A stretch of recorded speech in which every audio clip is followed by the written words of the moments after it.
علیکم ورحمۃ اللہ وبرکاتہ۔ الحمد للہ نحمده ونستعینه ونستغفره ونؤمن به ونتوکل علیہ ونعوذ باللہ من شرور انفسنا ومن سیئات اعمالنا من يهده الله فلا مضل له ومن يضلل فلا هادي له ونشهد أن لا إله إلا الله وحده لا شريك له ونشهد أن محمدا عبده ورسوله أما بعد فأحسن الحديث كتاب الله وخير الهدي هدي محمد صلى الله عليه وسلم وشر الأمور محدثاتها وكل محدثة بدعة وكل بدعة ضلالة وكل ضلالة في النار أما بعد فأعوذ بالله السميع العليم من الشيطان الرجيم من حمزه ونفخه ونفثه بسم الله الرحمن الرحيم أم حسبتم أن تتركوا ولما يعلم الله الذين جاهدوا منكم ولم يتخذوا من دون الله ولا رسوله ولا المؤمنين وليجا والله خبير بما تعملون۔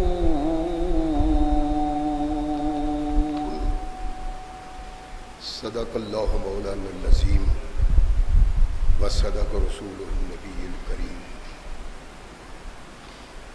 ہر قسم کی حمد و ثنا، تعریفات و توصیفات اس خالق و مالک کے لیے ہیں جس نے اس ساری کائنات کو تخلیق دیا اور اس کی حسن و آبادی کے لیے حضرت انسان کو تخلیق فرمایا۔ کروڑوں درود و سلام اس ہستی اقدس و مقدس پہ کہ جس کا نام نامی اسم گرامی ہے محمد۔ لاکھوں رحمتیں ان نفوس قدسیہ پہ جنہوں نے سرور کائنات علیہ الصلاۃ والسلام سے اس ضابطۂ حیات کو وصول کیا اور اس کو ہم تک پہنچانے کے لیے اپنا تن من دھن قربان کر دیا۔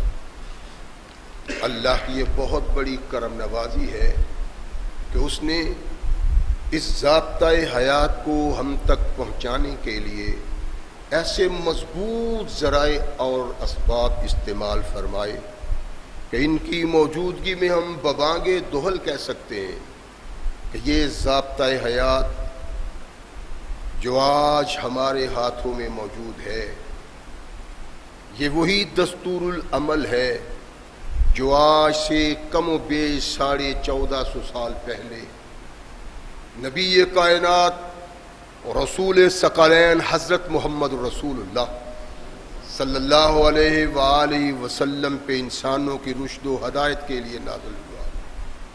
اللہ کی اس کرم نوازی پہ ہم جس قدر بھی اس کا شکریہ ادا کریں کما حق کا ہو اس کا شکریہ ادا نہیں ہوتا، اس لیے کہ یہ ضابطۂ حیات وہ دستور المتقی ہے کہ اگر انسان اس سے تعلق پیدا کر لے تو یہ قرآن اس کی دنیاوی زندگی میں ایک عظیم انقلاب پیدا کر دیتا ہے، اور اگر اس کو اپنے جسم و روح پہ جاری و طاری کر لیا جائے تو یہی وہ واحد ضابطۂ حیات ہے جو انسان کو دنیا کے ساتھ ساتھ عقبہ کی کامیابی کی ضمانت بھی دیتا ہے۔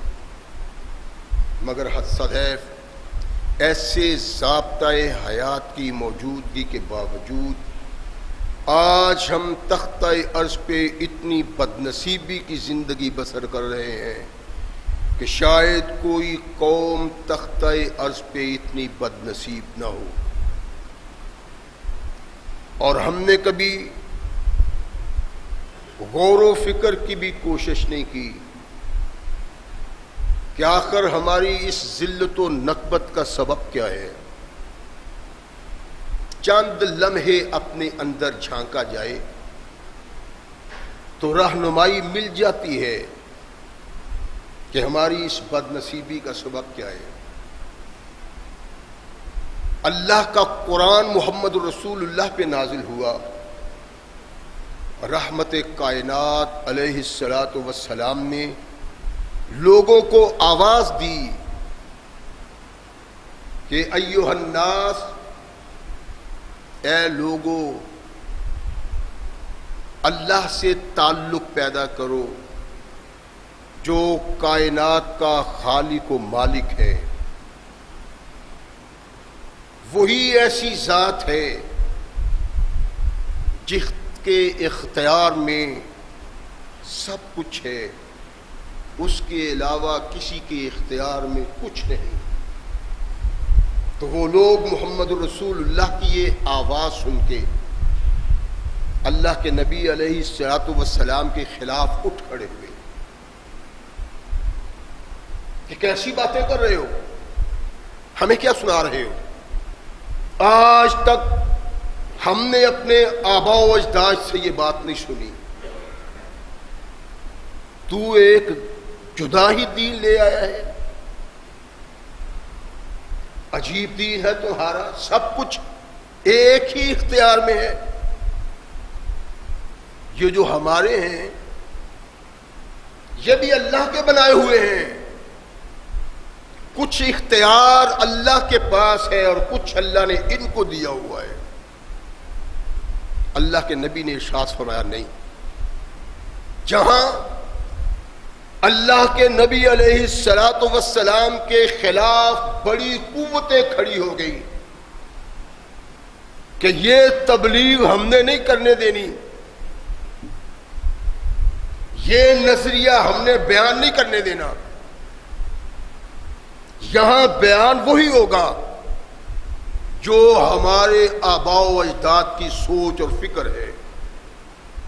لیکن ان لوگوں میں کچھ ایسے خوش نصیب نبی رحمت محمد رسول اللہ صلی اللہ علیہ وسلم کے دامن سے وابستہ ہوئے، ان کی وابستگی اس تحریک کو آگے بڑھانے کے لیے ایک بنیادی کردار بنا، جو آج تک اسلام کی صورت میں ہم دیکھ رہے ہیں اور ہم پڑھ رہے ہیں، یہ انہی لوگوں کی جد و جہد کا سبب ہے۔ اور اگر ہم آج بدنصیب ہیں تو اس کا سبب یہ ہے کہ نہ اللہ اور کے رسول کی سنی اور نہ ان لوگوں کے کردار کو دیکھا جو نبی رحمت محمد رسول اللہ کے دامن سے وابستہ ہوئے اور اسلام کو ہم تک پہنچایا۔ کائنات کے آقا محمد رسول اللہ صلی اللہ علیہ وسلم توحید کا دعویٰ دیتے ہیں۔ ایسی دعوت جو آج سے پہلے ان لوگوں نے سنی نہیں تھی۔ رحمت کائنات محمد رسول اللہ صلی اللہ علیہ وسلم کو مجبور کر دیا ان لوگوں نے کہ تمہارا دین، تمہارا پیغام یہاں نہیں چل سکتا یہاں تک کہ ثقلین کے تاجدار محمد رسول اللہ صلی اللہ علیہ وسلم کو مکہ سے نکلنے پہ مجبور کر دیا۔ اور پھر یہی نہیں بلکہ اللہ کے نبی کو سکون اور چین سے رہنے کی گنجائش مدینہ میں بھی نہیں رہنے دی۔ ثقلین کے تاجدار کے خلاف اقدامات کیے جاتے ہیں، لوگوں کو انگیخت کیا جاتا ہے، ان کے جذبات کو بھڑکایا جاتا ہے، اور یہاں پر ہی بس نہیں، اس درخت کو کاٹنے کے لیے مکہ سے مدینہ پہ کتنی بار حملہ آور ہوئے کہ اس تحریک کو آگے نہیں چلنے دی۔ لیکن یہ تحریک انسانوں سے وابستہ نہیں تھی، یہ اللہ سے وابستہ تھی، اور اللہ نے قرآن میں ارشاد فرمایا کہ ہم نے اس تحریک کو قیامت تک چلانا ہے، اور یہ قیامت تک زندہ رہنے کے لیے بنائی گئی ہے۔ رحمت کائنات محمد رسول اللہ صلی اللہ علیہ وسلم کے خلاف اقدامات ہو رہے ہیں۔ بدر کی جنگ، احد کی جنگ، دونوں جنگوں میں کائنات کے لیے عبرت بنا دیا مسلمانوں نے کفر کی طاقت کو، اور پھر اس تحریک کو دبانے کے لیے سارے عرب کو دعوت دی گئی کہ آؤ، یہ نیا دین، نئی سوچ، نئی فکر ہمارے نوجوانوں کو تباہ نہ کر دے اور آنے والی نسل کو برباد نہ کر دے۔ روکنا اس کو روکنے کے لیے مکہ کے باغی اور اس کے قرب و جوار میں بسنے والے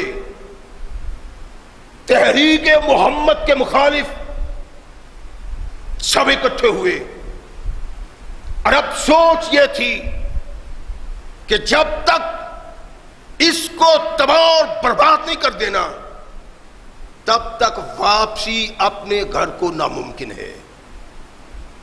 ان کی یہ سوچ اور فکر ہے۔ سارے عرب سے لوگوں کو اکٹھا کیا کہ اب محمد کو زندہ نہیں رہنے دینا صلی اللہ علیہ وسلم۔ لوگ اکٹھے ہو کے آئے، اللہ کے نبی محمد رسول اللہ صلی اللہ علیہ وسلم نے صحابہ کے مشورہ سے خندق بنا لی۔ ایک طرف پہاڑ ہے اور باقی تین طرف خندق بنائی نبی رحمت محمد رسول اللہ۔ کیوں؟ اس لیے کہ انبوہ اتنا تھا، لشکر اتنا تھا کہ ان کا یوں مقابلہ ممکن نہیں تھا۔ ایمان کے نقطہ نگاہ سے تو تھا، لیکن منافقوں کی موجودگی میں مومنوں کے دلوں کو لرزانے کی کوششیں، امکان تھا کہ رحمت کائنات محمد رسول اللہ صلی اللہ علیہ وسلم کے بعض صحابہ کے دل میں لرزہ پیدا ہوتا۔ اللہ کے نبی نے خندق کھودی، چاروں طرف کافروں نے گھیرا ڈال رکھا ہے۔ اچانک ایک رات ایک شخص محمد رسول اللہ صلی اللہ علیہ وسلم کی خدمت میں حاضر ہوتا ہے کائنات کے آقا محمد رسول اللہ صلی اللہ علیہ وسلم، جس کو پہچانتے ہیں،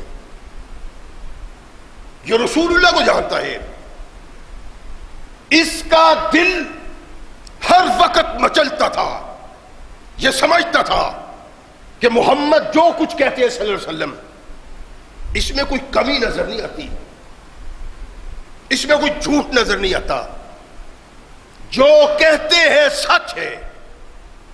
لیکن سردار ہے ایک قبیلے کا،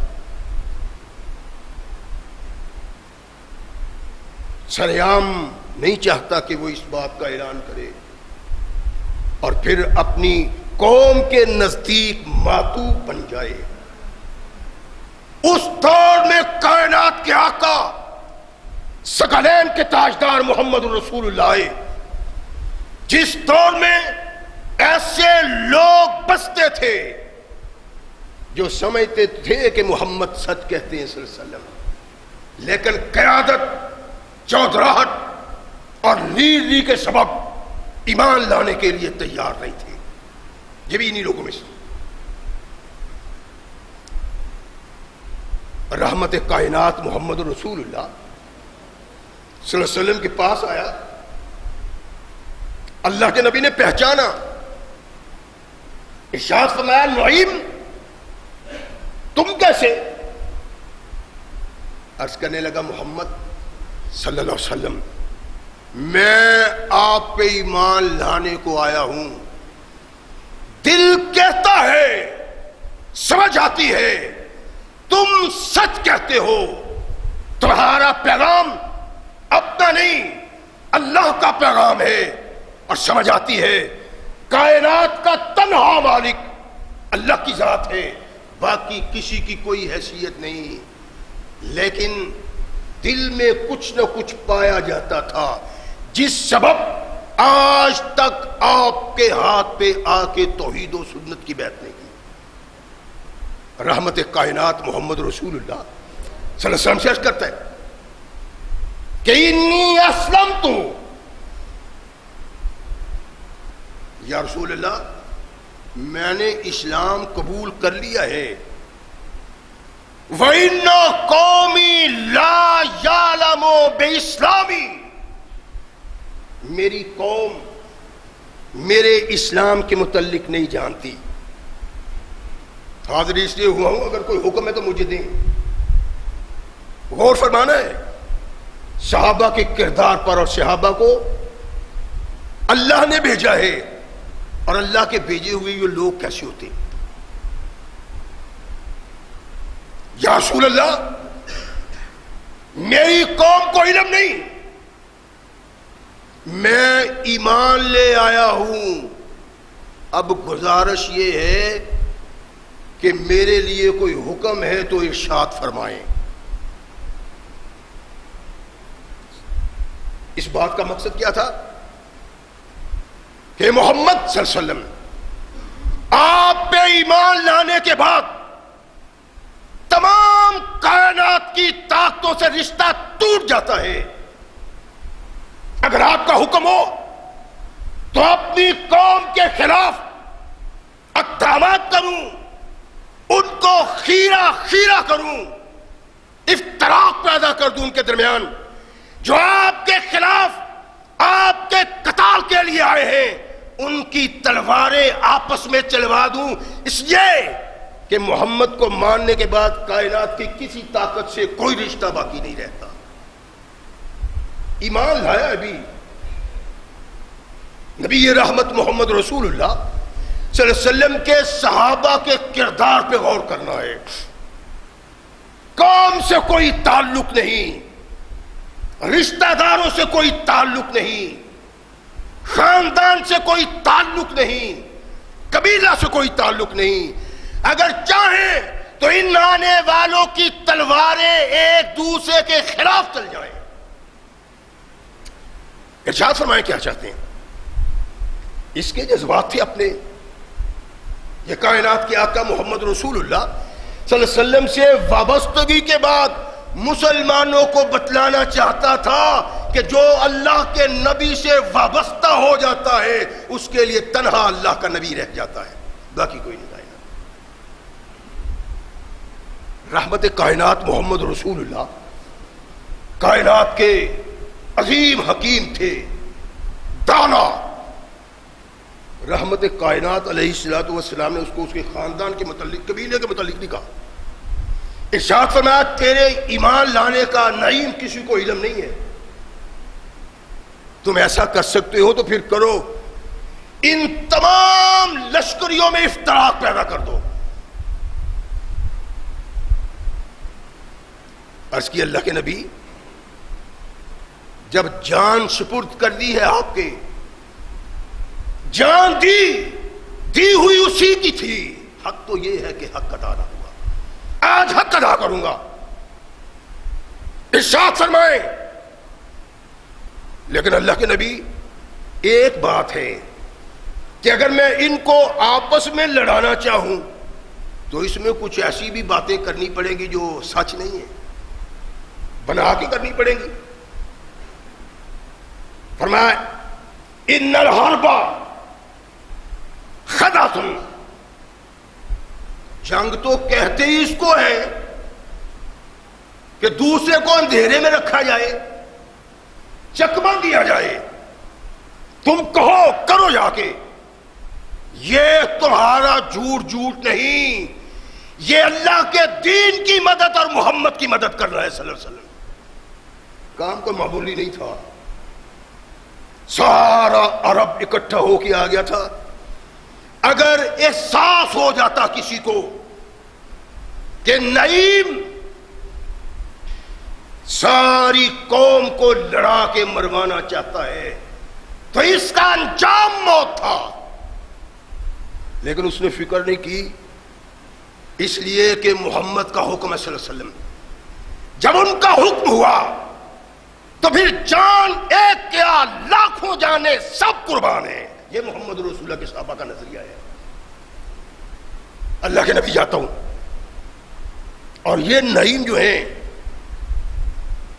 یہ بنو قریظہ سے بڑا قریبی تعلق رکھتے ہیں،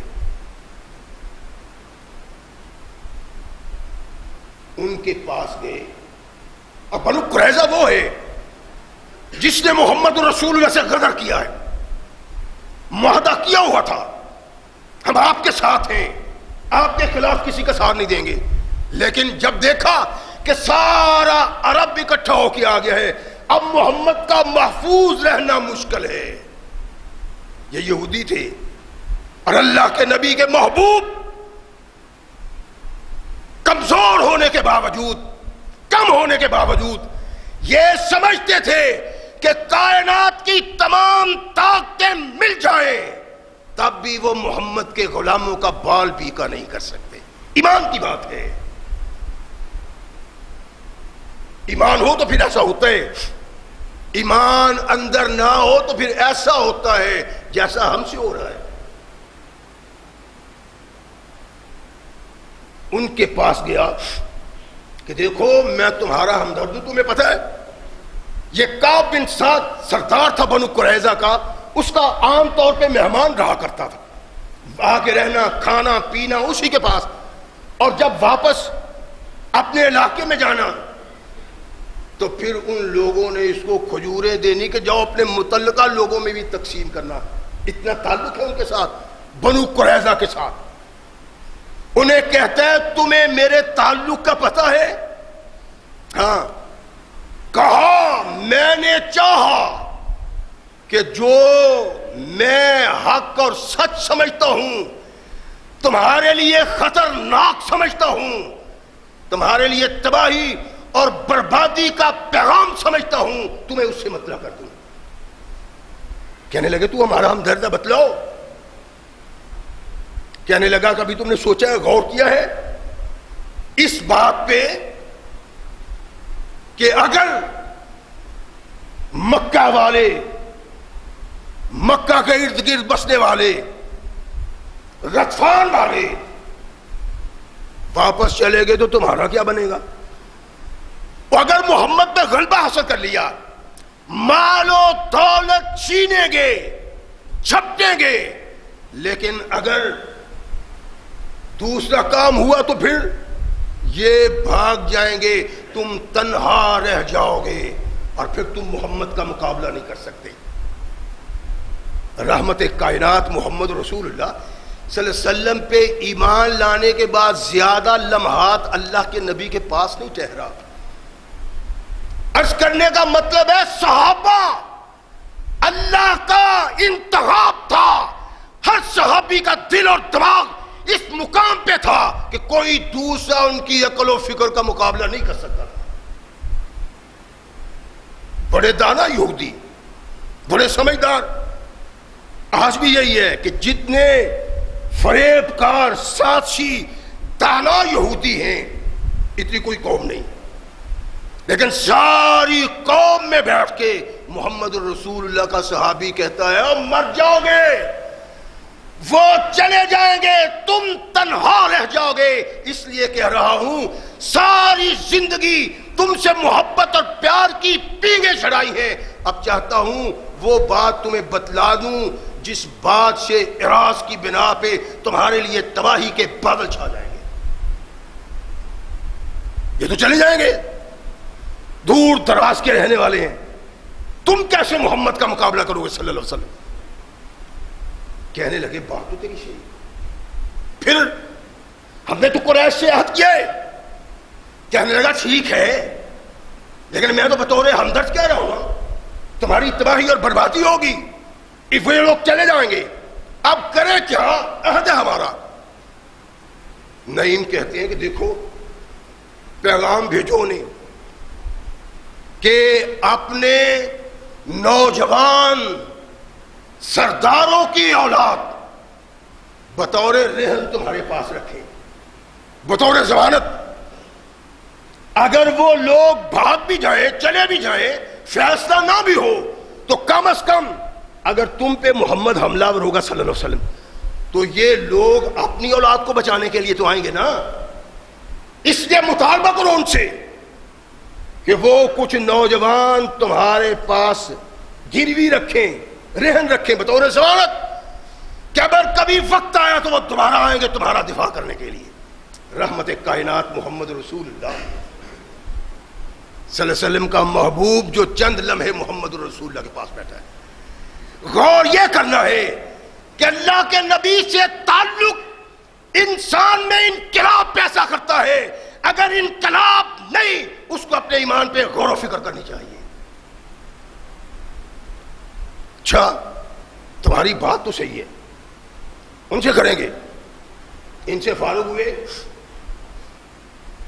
تو قریشیوں کے پاس ابی سفیان کو کہنے لگے تمہیں یہ علم ہے نا میں تمہارا دوست ہوں اور محمد کا دشمن مخالف، ان کے خلاف قتال کرنے کے لیے تمہارے ساتھ آئے ہیں، جس طرح تم چاہتے ہو نابود کر دے اس کو، اس طرح ہم بھی چاہتے ہیں، یہ تو پتا تمہیں؟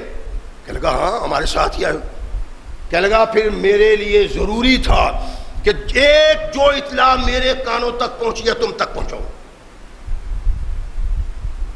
ہاں ہاں ٹھیک ہے پہنچانی چاہیے۔ کہنے لگا ایسے نہیں، مجھے عہد دو کہ میری اور تیری بات باہر نہیں نکلے گی، خاص کر بنو قریظہ کے کسی انسان تک یہ بات نہیں پہنچے گی۔ کہنے لگا ٹھیک ہے نہیں پہنچے گی۔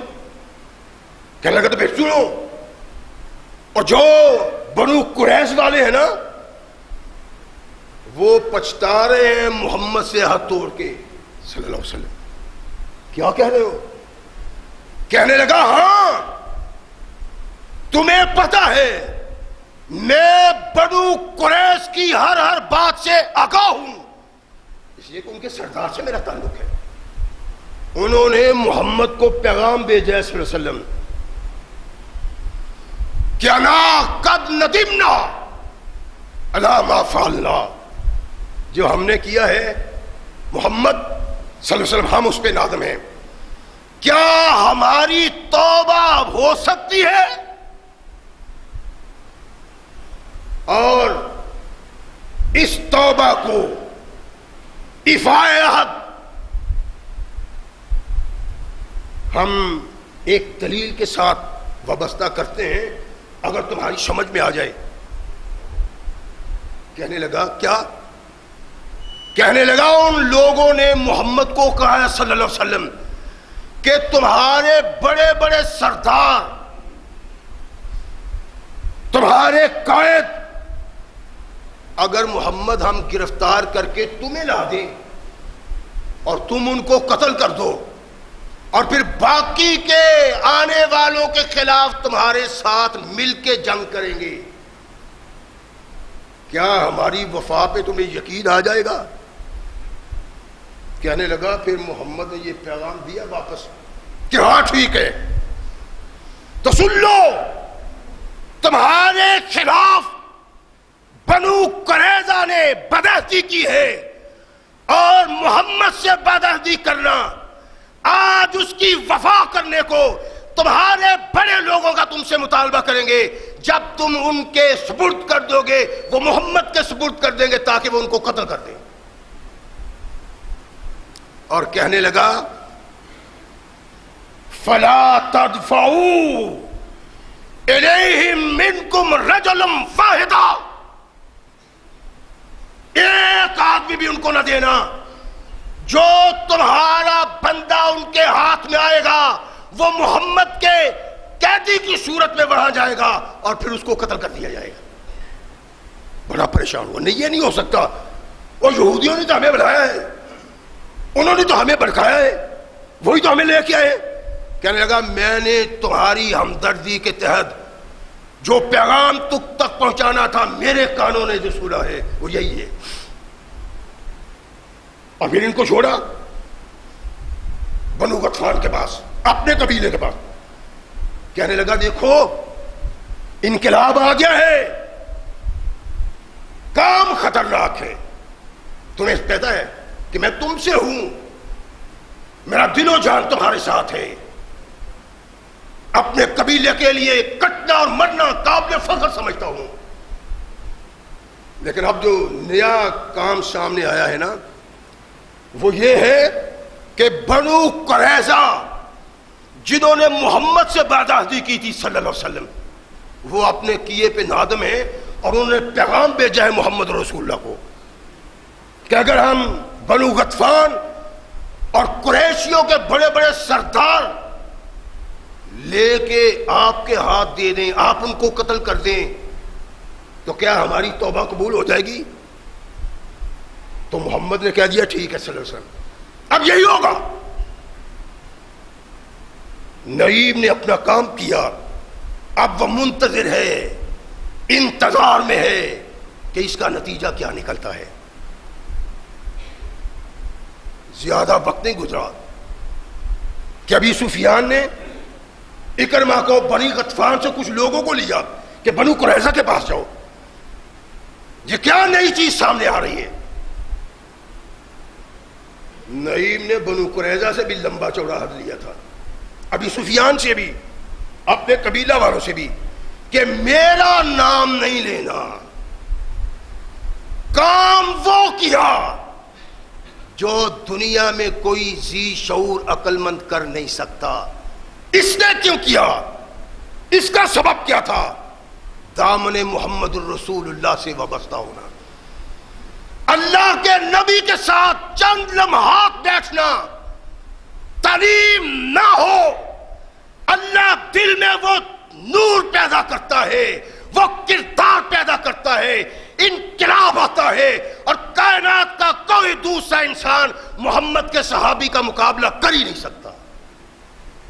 سارے خطرات کو پیچھے چھوڑا، امکان تھا کہ راز کھل جاتا، اور راز کھلنے کے بعد جو نتیجہ نکلتا وہ بھی نعیم کو علم تھا، لیکن محمد رسول اللہ کا فرمان ایک طرف، جان ایک طرف، اس کو قربان کیا جا سکتا ہے، محمد کے فرمان کو پس پشت نہیں ڈالا جا سکتا۔ غور بھی کر لیں، ساتھ ساتھ تقابلی جائزہ بھی لینا اپنا، کہ صحابی اپنی موت کو ہاتھ میں لیے پھرتا ہے اور قدم قدم پہ موت ہے۔ سبب کیا ہے؟ کہا سبب یہ ہے کہ میں محمد کا غلام بن گیا ہوں، اور اس غلامی کے بعد کائنات کی کسی طاقت سے کوئی رشتہ، کوئی اپنا نہیں، اگر کوئی ہے اپنا تو صرف محمد کی ذات ہے صلی اللہ علیہ وسلم۔ ابھی سفیان نے غطفان سے بھی لیا اور اپنے بھی اکرمہ کی قیادت میں بنو قریظہ کی طرف لوگ بھیجے، جاؤ جگہ پتہ لو۔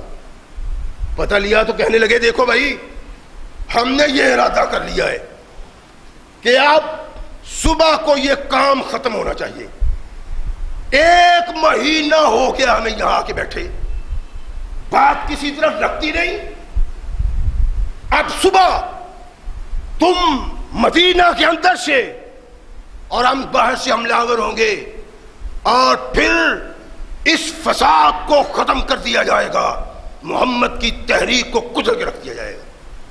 کہنے لگے نہیں یہ تو نہیں ہو سکتا۔ کیوں؟ وہ کہنے لگے صبح تو ہفتہ ہے، اور ہفتہ کے دن ہم کوئی کام نہیں کرتے،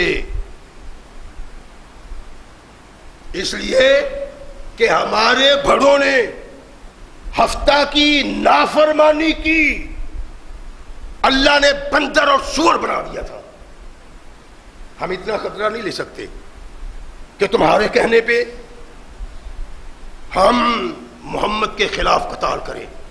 قتال تو کریں گے تمہارے کہنے پہ، اور دوسری شرط یہ ہے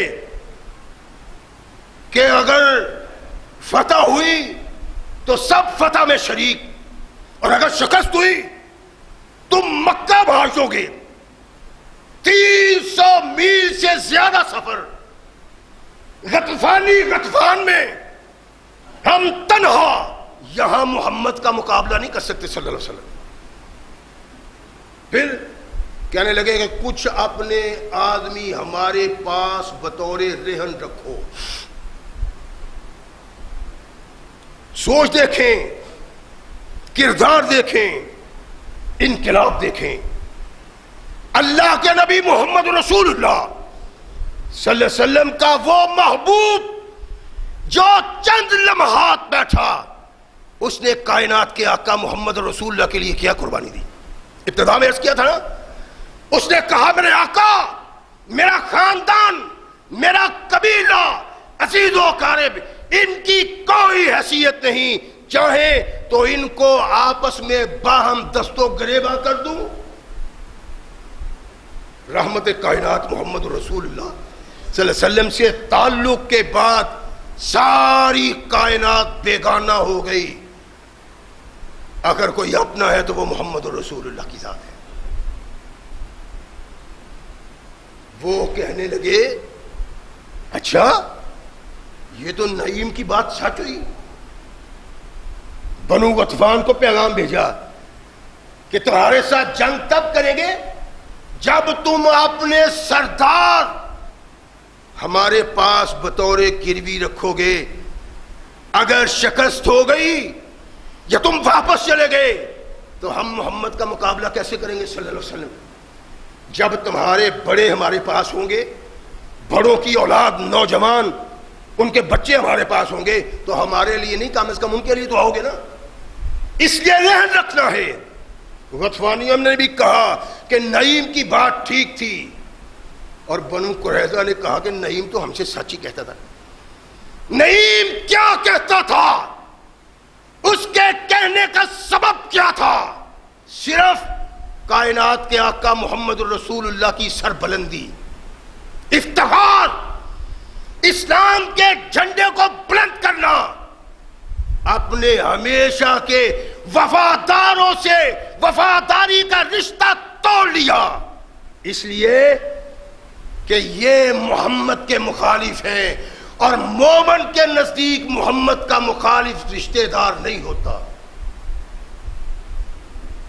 یہ صحابی کا کردار ہے جو ابھی صحابی بنا ہے، تو ہم مومن کے گھر میں پیدا ہوئے ہیں، وہ بھی مومن، اس کا باپ بھی مومن، اور کردار ہمارا کیا ہے؟ اللہ کے نبی محمد رسول اللہ صلی اللہ علیہ وسلم کا یہ صحابی کام تو کر دکھایا، اب منتظر ہے کہ نتیجہ کیا نکلتا ہے.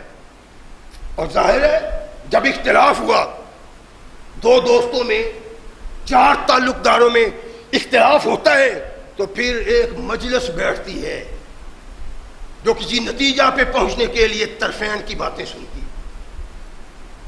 یہ بھی ہو سکتا تھا ان سب کو اکٹھا کر کے پوچھا جاتا کہ نتیجہ کیا ہے. نتیجہ سامنے آتا، نئی مجرم ثابت ہوتا. اللہ نے یہ گوارا نہیں کیا کہ محمد کا غلام محمد کی خواہش کی تکمیل کے لیے ایک کردار ادا کرتا ہے تو اس کا راز فاش ہو جائے. ادھر نعیم فارغ ہوتے ہیں، ادھر ان کا اختلاف بڑھتا ہے.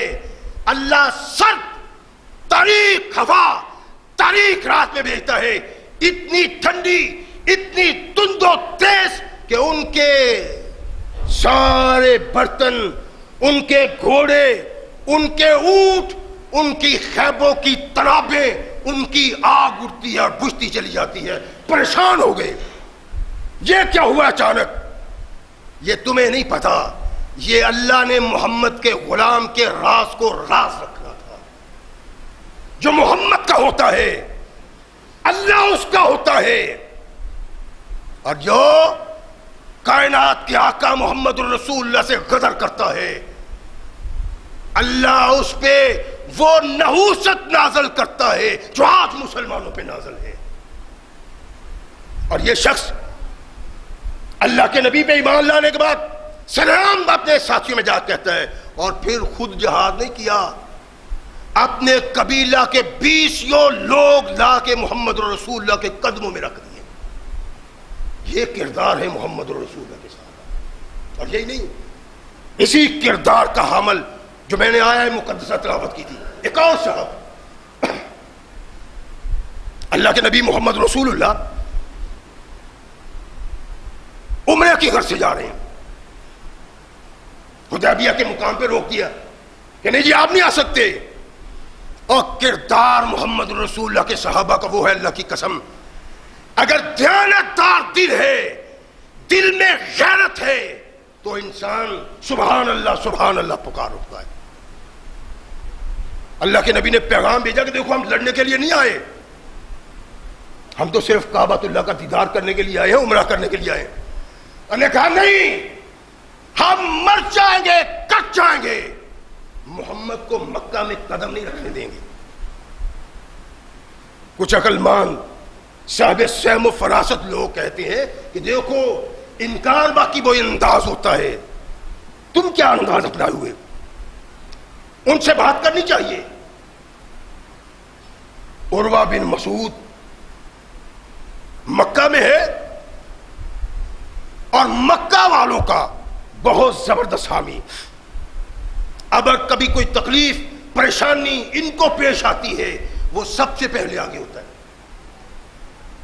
عروہ کہتا ہے کہ میں جا کے بات کرتا ہوں محمد سے صلی اللہ علیہ وسلم. رحمت کائنات محمد رسول اللہ صلی اللہ علیہ وسلم کے پاس آتا ہے ایک کافر جو محمد رسول اللہ کا دشمن ہے. آیا، آ کے نبی رحمت محمد رسول اللہ سے بات کی، عرض کرنے لگا کہ محمد تیرے ساتھی تجھ پہ مرنے اور کٹنے کے لیے تیار ہیں، اس میں کوئی شک نہیں، لیکن جذبات ادھر بھی بہت زیادہ ہیں، ٹکراؤ ہوگا. اور کیا تو نے ساری دنیا میں کوئی انسان دیکھا ہے جو اپنی قوم کی گردنیں اپنے ہاتھوں سے قلم کر کے سردار بنے؟ اور سن لو، اگر یہ موقع آیا، میدان قتال سجا، تو یہ لوگ تمہارے قریب سے بھاگ جائیں گے. اور دستور کے مطابق وہ رحمت کائنات محمد رسول اللہ صلی اللہ علیہ وسلم کی ریش مبارک پڑ کرتا ہے، ایسے ہاتھ لگاتا ہے داڑھی کو. اللہ کے نبی کے پاس سر کی طرف ایک صحابی کھڑا ہے، اس نے اپنی تلوار کا دستہ مارا اس کے ہاتھ میں اور کہا کفر صدق الی وجہ رسول اللہ صلی اللہ علیہ وسلم قبل اللہ تصلوا الیک. کہنے لگا اور تیرا ہاتھ پلید ہے، خبردار میرے آقا کی ریش کو لگا تو سب سے پہلے اپنا ہاتھ جدا کر لو کہ میں تیرے ہاتھ کو تلوار سے قلم کر دوں. وہ بھی ایک بہادر سردار تھا، غصے میں آیا اور غصے سے دیکھتا ہے. مرہ کہتا فتبسم رسول اللہ صلی اللہ علیہ وسلم، اللہ کے نبی مسکرا رہے ہیں. عروہ کہتے ہیں محمد یہ کون شخص ہے؟ رحمت کائنات مسکرائے، ارشاد فرمایا یہ مغیرہ بن شعبہ ہے. تڑپ اٹھا، پریشان ہوا. اس نے سوچا بھی نہ تھا کہ حالات ایسے بن سکتے ہیں. کوئی پوتا اپنے دادا کو کہے کہ گاڑی سے ہاتھ پیچھے کر لو وگر تیرا ہاتھ قلم کر دوں گا. ثقلین کے تاجدار محمد رسول اللہ صلی اللہ علیہ وسلم کے صحابہ کا یہ کردار اور فکر ہے. اس نے کہا بد آدمی اور غدار آدمی، تیرا باپ بھی نہ تھا، تو نے قتل کیے اور میں نے فدیہ دے کے تیری جان بچائی ہے، آج مجھ کو کہہ رہا ہے. رحمت کائنات محمد رسول اللہ مسکرا رہے ہیں. بات ختم ہو گئی. عروہ واپس گئے، جا کے کہنے لگے او مکہ کے لوگوں، محمد کوئی غیر نہیں ہے صلی اللہ علیہ وسلم، ہمارا بھائی ہے، ہمارا رشتہ دار ہے، چھوڑ دو اس کو، آنے دو. کیا فرق پڑتا ہے اس سے؟ کہنے لگے یہ قابل قبول نہیں، اور کہنے لگا میری بات مان لو، یہ بات ہی صحیح ہے. کیا؟ کہنے لگا محمد کے ساتھی ان کا اس طرح اکرام کرتے ہیں، احترام کرتے ہیں کہ اگر تم نے اس کی طرف قدم بڑھائے سارے صحابہ کٹ جائیں گے، تمہیں محمد کے قریب نہیں پھٹکنے دیں گے. میں نے دیکھا ہے محمد تھوکتے ہیں، وہ لوگ اپنے ہاتھوں میں لیتے ہیں، اپنے منہ پہ ملتے ہیں. وضو کرتا ہے، چھینٹیں اٹھتی ہیں، وہ اپنے دامن میں لیتے ہیں. اور جو حکم دیتا ہے بےتابی کے ساتھ حکم کی بجاوری کے لیے بھاگتے ہیں. میں نے دیکھا ہے کہ محمد بات کرتے ہیں تو سب لوگ خاموش ہو جاتے ہیں. اور اکرام اتنا ہے محمد کا، کن میں صحابہ میں کیا کون رہا ہے کافر کہ اتنا احترام کرتے ہیں کہ کوئی انسان سر اٹھا کے محمد کی طرف نہیں دیکھتا، چہرے کی طرف نہیں دیکھتا. ایسے لوگوں کے ساتھ تمہارا اختلاف جدال اچھا نہیں. اس کے صحابہ اس کے وقار کے لیے جیتے ہیں اور اس کے لیے مرتے ہیں.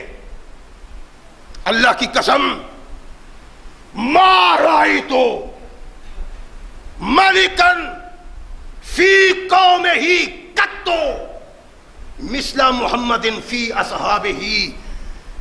میں حبشہ گیا ہوں، شاہ حبش کو دیکھا، اس کے دربار کو دیکھا. کسرا کے پاس گیا ہوں، کسرا کو دیکھا، اس کے دربار کو دیکھا. کیسر کے پاس گیا ہوں، کیسر کو دیکھا، اس کے دربار کو دیکھا. اللہ کی قسم کسی بادشاہ کا کوئی غلام ایسے اس کا اکرام نہیں کرتا جیسے محمد کے صحابہ محمد کا کرتے ہیں صلی اللہ علیہ وسلم. یہ رحمت کائنات محمد رسول اللہ صلی اللہ علیہ وسلم کے صحابہ کی بات ہے. اور جب یہ یہاں سے جاتا ہے نا، لے تو کفر آیا تھا لیکن سینے میں اسلام سجا کے جاتا ہے. بات اس صحابی کی کرنی ہے. گیا، ان سے کہا، کسی نے نہ مانا، لیکن اس کا دل اب ایمان کی روشنی سے منور ہے. لیکن عرض میں نے پہلے ابتدا میں کیا تھا کہ سردار بہت مشکل اس طرف توجہ دیتے ہیں، اس لیے کہ سرداری ختم ہو جائے گی. فتح مکہ کے بعد راستے میں واپس آتے ہوئے نبی رحمت محمد رسول اللہ صلی اللہ علیہ وسلم سے ملتا ہے. اللہ کے نبی، میں آپ پہ ایمان لانے کے لیے حاضر ہوا. اللہ کے نبی بڑے خوش ہوئے. یہ اس علاقے کا سردار ہے جس علاقے نے ایک لمحہ کے لیے محمد رسول اللہ کو قبول نہیں کیا. حنین کو فتح کیا، مکہ والوں کو مغلوب کیا، لیکن طائف کے لوگوں کو اسلامی لشکر مغلوب نہیں کر سکا. یہ اس لشکر سے تعلق رکھنے والا ہے، سردار ان کا. صرف اس بات نے اس کو محمد رسول اللہ کا دیوانہ بنا دیا کہ کردار محمد کا ایسا ہے جو انسان دیکھ لیتا ہے پھر اس کے دل میں محمد چھا جاتے ہیں. ایمان لے آیا. اللہ کے نبی، مجھے اجازت دیجیے کہ طائف جا کے ان لوگوں کو دین سکھاؤں، آپ کا پیغام دوں. رحمت کائنات کو علم ہے. ارشاد فرمایا کہ عروہ، وہ لوگ بڑے ظالم ہیں، تو یہ قتل کر دیں گے. اللہ کے نبی، میں ان کا سردار ہوں. جب کبھی سو جاتا ہوں نا تو کسی کو بڑا ضروری کام ہو تب بھی وہ مجھے بیدار نہیں کرتا، کہیں میری نیند میں خلل نہ آئے. اس طرح احترام کرتے ہیں لوگ. مجھے جانے دیں، اجازت دیں. اللہ کے نبی نے اجازت دے دی. یہ صحابی ہے، چند لمحات محمد رسول اللہ کے پاس بیٹھا ہے. یا وہ صحابہ کا اکرام دیکھا جو وہ محمد رسول اللہ کا کر رہے تھے. سوچنے کی بات ہے، غور کرنے کی بات ہے. اپنی قوم میں گئے، عشاء کے وقت پہنچے، لوگوں کو پتا چلا سردار آئے. استقبال کے لیے اپنے ضابطہ قانون کے مطابق سلام کی. کہا نہیں نہیں نہیں، سلام ایسے نہیں، سلام ویسے کرو جنت کے باسی جیسی سلام کرتے ہیں اور آسمان کے فرشتے جیسی سلام کرتے ہیں. کیا ہو گیا تمہیں؟ کہنے لگا ہونا کیا ہے، میں نے محمد کی غلامی قبول کر لی. یہ بڑے بدبخت لوگ تھے، بڑے بد لوگ تھے. برا بڑا کہتے ہوئے چلے گئے. رات کی تاریکی کا پردہ چاک ہوا، فجر طلوع ہوئی. عروہ اپنی چھت پہ چڑھتے ہیں، اللہ اکبر اللہ اکبر، اذان کہنا شروع کی. لوگ پریشان ہو کے آئے اور تیروں کی بچھاڑ ہو جاتی ہے. ایک تیر یہاں آ کے لگتا ہے، جو بنیادی رگ ہے، زخمی ہو کے گر گئے، خون نہیں بند ہوتا. جب مرنے کے قریب پہنچے، کون؟ وہ محمد رسول اللہ کا صحابی جس نے چند لمحات کے لیے محمد رسول اللہ کے سامنے زانوئے تلمس طے کیا ہے. اب ماں مومن، باپ مومن، دادا مومن، لیکن کردار یہ ہے کہ اسلام شرماتا ہے ہمارے کردار سے. کبھی ہم نے سوچا ہے؟ زخمی ہوا، جب حالات یہاں تک پہنچے کہ اب زندہ رہنے کی کوئی امید نہیں. قبیلہ کے لوگوں نے کہا، عروہ اگر تم فوت ہو گئے تو بنو مالک کے 10 سرداروں کو ذبح کر دیں گے. کائنات کے آقا محمد رسول اللہ صلی اللہ علیہ وسلم کا صحابی، چند لمحے کا صحابی، تھوڑی سی شاگردی، چند سبق. کہنے لگا دیکھو، اگر میں مر جاؤں تو میں شہید ہوں، اور مجھے محمد کی صداقت پہ ایمان اور بڑھ گیا ہے. سبب کیا ہے؟ کہنے لگا یہ کہ مجھے میرے آقا نے ارشاد فرمایا تھا کہ عروہ تجھے تیری قوم قتل کر دے گی. تو آج میں یہ شہادت کی موت ہے. اور سنو، تم لوگ یہ کہتے ہو کہ تیرے خون کا انتقام لینا ہے، میرے خون کا انتقام نہ لو، اس لیے کہ میں شہید ہوں، جنت کا وارث ہوں. میں چاہتا ہوں میرے خون کا بدلہ نہیں، محمد کا کلمہ تم لوگ پڑھ لو.